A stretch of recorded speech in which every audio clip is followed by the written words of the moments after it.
In this tutorial, I will show you Puppet Trap tool in Adobe Photoshop. So let's dive into this. I have already opened an image, beautiful image collected from Pixabay, and also I am separating background from the image.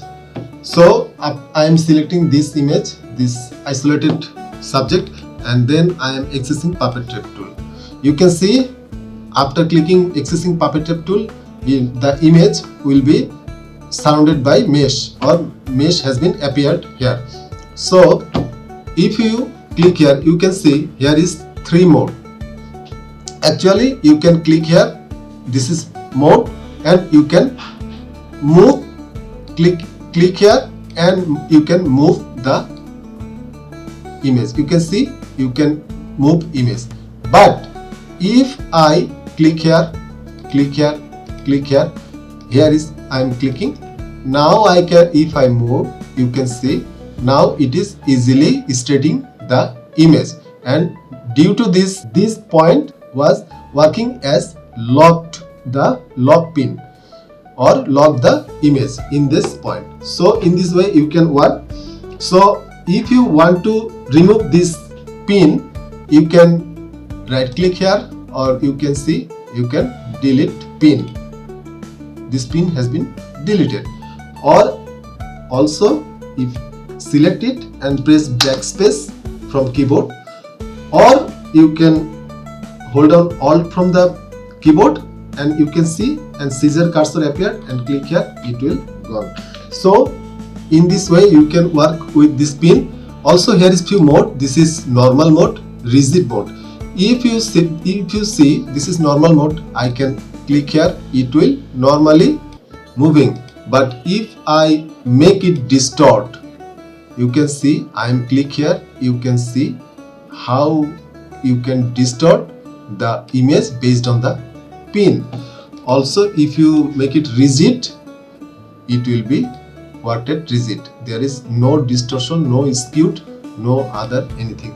So I am making it distort. Also here is fewer points. You can see if you select fewer points, then the mesh points will be fewer, normal, and more points. If you need more points to adjust the image, you can select this. You can see this is more point, and now here is more point in the mesh. Also here is expansion.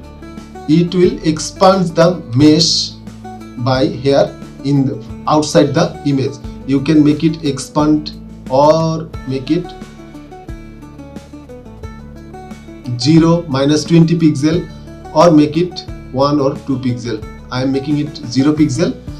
Also you can show and hide the mesh. Here is pin depth. If you want to make it, you can see here is pin depth. This is bring forward and send backward. This option, this is bring forward and send backward option. Pin depth, if you think any pin you need to bring forward, then you can select this. Also you can select all pins, remove all pins from here. And this is auto option. You can see auto option is selected, and here is 90 degree. If you click and drag, you can see that here is angle is changing in the auto option, and you can make it any side easily. Make it smaller, make it larger. As I am select distort here, I was selecting distort here. If you fixed it, you cannot rotate. You need to type here. Here is it will be rotate as per entering the value here.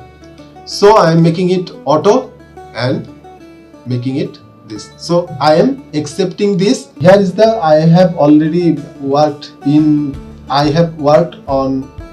smart object. So this is non-destructive, and you can see I am visibility of this. This is actual. That was the subject, but after I am making adjustment with Puppet Trap, this is look like this. So in this way you can work with Puppet Trap. This is very versatile tool in Adobe Photoshop. So that was for this quick tutorial. If you like this tutorial, please subscribe this channel. Keep editing.